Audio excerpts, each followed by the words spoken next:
Hi Scorpio, welcome to your reading. Today we're going to talk about specifically for your sign how the new beginning that is being sparked by the new moon that just happened, how is that going to impact you? How is that showing a preview of 2022? What is going to expand in 2022 as a result of the seeds that you might be sowing right now, and how we would see some of the blocks, some of the gaps in our vision after June, Scorpio. So I covered the overview of these aspects in part one. You can find the link to that in the comments or in the description box if you've not looked at it. Now we'll get into your sign and look at that. So Scorpio for us, and I'm a Scorpio rising myself, for us this is happening in the house of creativity, in the house of giving birth to something that is very, very crucial to our soul. It could be a creative project, it could be a romance, it could be a child, it could be a speculative investment that you're doing, it could be a business that is like a child to you that you are infusing fresh energy into, and you're trying to sort of revive it or give birth to it or sow the seeds to create a new thing in your idealistic vision of something creative that you're trying to do. You're sort of trying to give form to a gift that you have been given by God, because this is the house of gifts that we are given by virtue of just existing. It is not something that we have sometimes even imagined that we would be doing. It's a self expression that flows because of the way we are when we let ourselves be. These are the creative juices which flow when we let ourselves be as a person and be conducive to the ideas that are coming to us. And Neptune, the planet of higher octave of love, is in our creative houses since 2012. It is the biggest gift that can be given of creativity to any person, of spirituality to any person. This is a very inspirational aspect that we have been gifted with, because it sort of puts your imagination on fire. It is the definition of creative high, having Neptune over here. And Neptune stays in a house for 13 years. So it's like a 13-year of creative high, which initiated in 2012 and will stay there till 2025. It gives us like 13 years to create our masterpiece. But definitely with Jupiter, the planet of expansion, coming in this house in 2022, gives us the gifts of it, gives us the expansion to it. So if there's a creative venture you're trying to seed right now, or you might have been working on and you're sort of giving it another leg up, a business that you have started, your own, you're taking a chance on your self in this is the house of confidence. You're taking a bet on yourself, on your talents. It could be something that you're doing at work where you're taking a bet on yourself. It could be your own personal life where you're sort of betting on your heart and going full in romance or in love with somebody, like finding a soulmate of sorts. When Neptune is over here, we look for our soulmate, and that soulmate could be in form of a person who we are in love with, could be a child, could be a soul project, it could be a soul business that we are giving birth to. It has to be something beyond this world. It has to be something totally ethereal in nature, like a dream come true, which you're trying to create and give birth to. And the current environment gives us more impetus to sort of go for it. Mars is in our house of rebirth. Our planet, our ruler, is right now in the house of power, and it is going to be energized with North Node around 26th of March as well. Towards the end of the month, you'll start feeling it from 21st of March. We sort of get more energized for go for it, to give it our full. It's like a daredevil aspect. So taking certain bets, certain chances, certain high risk stakes in our life, we'll be going for it. And Neptune over here sort of makes us more compassionate, more passionate to people around us. It's sort of like you become a ball of love when Neptune is activated here. We want love to flow through us, selfless love to flow through us. And Neptune requires sacrifice, as I mentioned in the part one of the video, for children, for your work, it requires a little bit of selflessness. As I mentioned, the new moon that just happened, it is happening at a degree where a person gives us science, and it's like the person who's giving that science is a sort of, I'm sorry if I'm saying it wrong, English is not my first language, but the person who's giving that rendition, right? So he or she gives their life to it, gives like blows life into the thing they're creating. It could be a child, it could be a love, it could be a project, it could be a creative venture, a game of chance that you're going in. You're going all in with it. And Neptune requires a little bit of sacrifice, it requires faith, it requires us to unconditionally love what we are doing for some time before it starts giving results. We gain spiritual growth through this unconditional love that we have been thrown into, and it's a gift in, and we have to look at it as a gift. It's God's gift in form of art, in form of a child to love, in form of a person to love selflessly towards, in form of music, painting, writing, performing, increased intuition in life, increased perception of life, which we as a sign have been gifted to. There are a lot of hard aspects that are being thrown our way, which I mentioned in the last video of a preview of, the 2021 horoscope, where I mentioned the Saturn being in the fourth house, which is it's the toughest aspect to have of Saturn. While going through that, Neptune is sort of our support here. Neptune, that knowing that you're doing this to for a purpose, for a higher purpose in life. This whole process that we are going through is to create something that will outlive ourselves, which will inspire people, which will create passion, love in people's heart, and you sort of are creating something that will vibrate through people for a very long time. It's to uplift.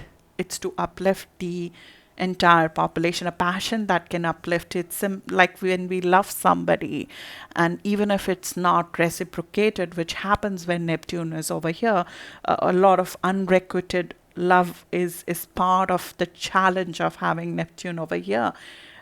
But that love is vibrated through that person, through another, through another, through another, to a large set of people in some ways. So, a passion that uplifts more than you, uplifts selflessly a large set of people through your creativity, through what you're creating. It heals people, it helps people, it sort of brings us out of the mundane as well in our own existence. It takes us out of the mundane. It takes us to another plane of existence where we were not there. It inspires us towards life. It makes us get up in the morning. It's sort of our imagination which is on fire, which did not, nothing else will light you the way this would light you up.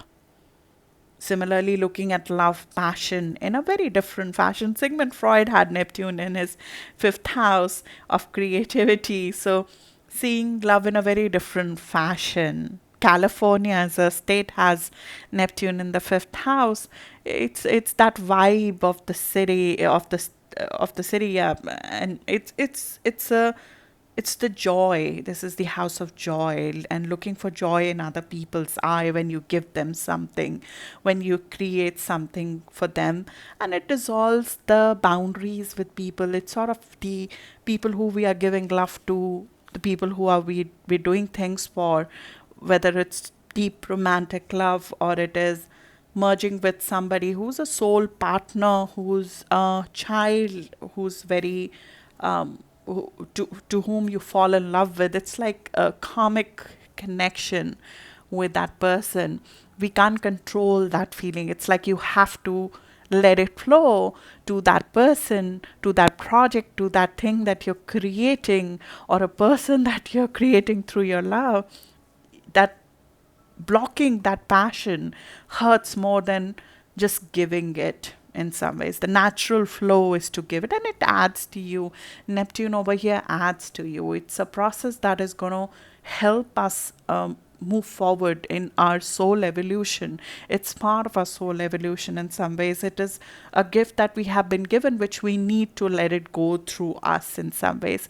Let it pass through us as a person, be a vessel of that talent, of that love in some ways, channeling it in an effective manner. And it could be a hobby that becomes your passion going forward. And as a sign, we can be very private in our hobbies, but with Neptune over here, in some ways, we have to put our talents and our hobbies out there when that happens. And that's a challenge of having Neptune over here. It reduces our boundaries. It is sort of softening our own resistance to ourselves so we don't come in our own way when we have to express it. It sort of is trying to free our self expression.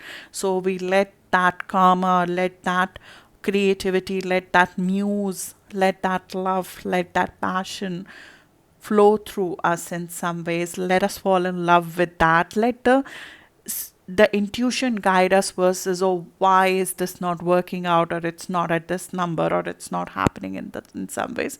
You have to leave it to the higher providence that it's going to lead you to where you need to go by taking a little bit of chance on trusting your own instincts and trusting your own talents and trusting that if you have been given a passion, it is for a purpose, and not ignoring that at this stage. And you would find that by honoring your own intuition, honoring your own talent, honoring your own hobbies, honoring your own need to have joy and love in your life, it will bring you to a different level in life. And Jupiter aims to do that. Jupiter coming over here in 2022 after 13 years brings back joy in life. It sort of brings big divine creations into existence. If there are children who are part of your life, they become the source of growth, they become the source of creativity, they become the source of positivity in your life, and their own creativity is enhanced as well. Sometimes with Neptune and Jupiter over here, if you have children in your life, they could be on the stage, they might be creative talents who go on the stage in some ways. And the love is more philosophical. The love is not supposed to be the end. It is the process of love, and who we are becoming in the process of it. So blocking it is almost like it's going to hurt you in some ways of not letting it go through you to the person who needs it from you in some ways. So the fantasy and the romance of it sometimes can dilute the practicality of it. And with Neptune going retrograde around 25th of June, we'll see some of the places where we have taken chances and maybe we missed some of the blind spots. And that's natural to happen. It's not always, it's the natural process that, after we have been with a person for some time, after we've been with a project for some time, after we have invested in something for a while, we see some of the things we did not see before. And so being prepared that there might be some chances we are taking where we would see that there was a scope to change something, or there is a scope to change something, and hence some of the blind spots will come into open after 25th of June. And it's a normal process of going through it, realizing it, fixing it, growing from it, and moving forward from it. It doesn't mean that we need to block the process to do it. It just means that the embellishments need to be there.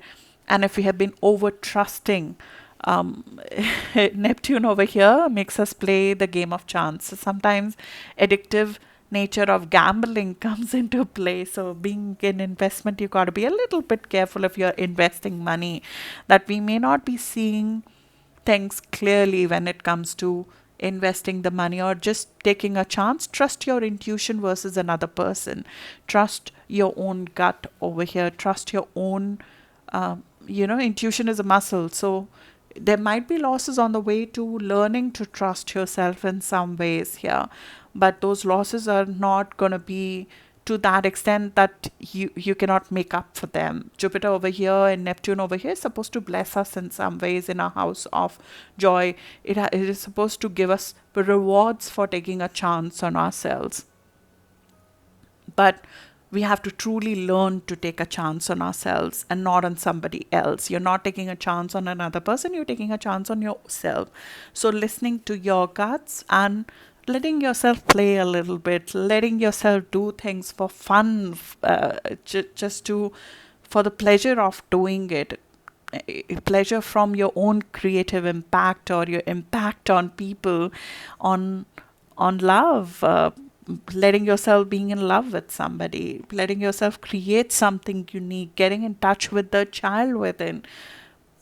This is the time when sometimes new life comes into existence. Somebody is being seeded or something is being seeded. It could be a child, it could be a romance, it could be a new creative thought process, it could be an investment that you're doing where you're taking a chance on yourself. Be sure that you're being calculated, that your own radar is in place and it's not somebody else's radar when you're doing it. But some sort of a creative genius is being born here, which will expand in its impact, which will impact and which will expand in its influence in 2022. And you should take advantage of the next 2 weeks to seed it. Mars is going to make you go for it. Mars is going to help you break out of any inhibitions you might have for it. When Mars and North Node are together on 26th of June and 26th of March, sorry, and you'll start feeling it from 21st of March itself. It's like we'll go out of our boundaries to some extent. We feel this great strength, fearless strength within ourselves to act on projects, to act on creative ventures, to act along with our children to sort of, pave a new life destiny path. You sort of will be more driven to sort of have a rebirth almost. It's like enough is enough and I'm going for it kind of a thought process. And it can be a little bit impulsive, it can be reckless, but you sort of channel this immense energy. If you've been stagnant somewhere, if you have not been get out of an addictive situation or a negative situation, you've been down for some time on something, or something has been hurting for a long time, and you need to break the ties and get out of it and just move quickly. Take a chance on yourself. It feels right in the gut. It feels like this is it. It feels like this is what I was meant to do, that I'm wasting my talents if I don't do that. Go for it then. That's my suggestion, because that's what the aspects in my view say. And Scorpio, this is very much true. Especially if you might be seeding something new, if you have planets around 23 degree of Scorpio, which is around 15th of November born, a couple of degrees before and after 23 degree of Scorpio, which is around 15th of November born. Then this aspect on 26th of March, I'm going to detox something out of my life. I'm finally going for it. Feeling this energy, this power very strongly within you. That will be felt around 13 degrees especially, but all of you will feel that. Your ruler is meeting North Node. Everybody, will feel that. You'll find it in the news, you'll find it in the people around you. Words will be flying. I mentioned in the part 1 of the video, when the last time Mars and North Node in Gemini were together, that was the axis of evil speech. And it will continue for some time. These aspects take a while to pan out. It's not just on that day. You'll see a few days before and after as well. Discussions, communications, news, like immense amount of power. Words will have a lot of power and force at that time, and we can direct it into something very powerful. And it's happening in your house of joint conditions, give and take as well. So if there has been an imbalance, for example, in the give and take in a joint situation, you will say it, you will voice it, you would want to cut out of the imbalance, you would want to move away from dysfunction. And that's happening at 13 degree. So especially if you have 13 degree of Scorpio planets a few degree before or after Scorpio rising, moon, sun, or if you're a Scorpio sun born around 8th of November, you'll feel this like invincibility kind of a thing, like daredevil kind of a thing. This is coming out of a very blocked situation with full force. This is Phoenix moment. This is quintessential Phoenix moment on on 26th of March for us, and we must use this to go for it. We must use this to do something which we have been feeling scared to do before. This is loss of fear. This is going for it because we know in our gut that that's the right thing to do, and acting on projects which feel like destiny, which feel like our life path, going for those. So that's what I have for you, Scorpio. Hope we all have our breakthrough and get to the other side. I'm looking forward to this aspect for you and me. Good luck, and I'll see you in the next video now.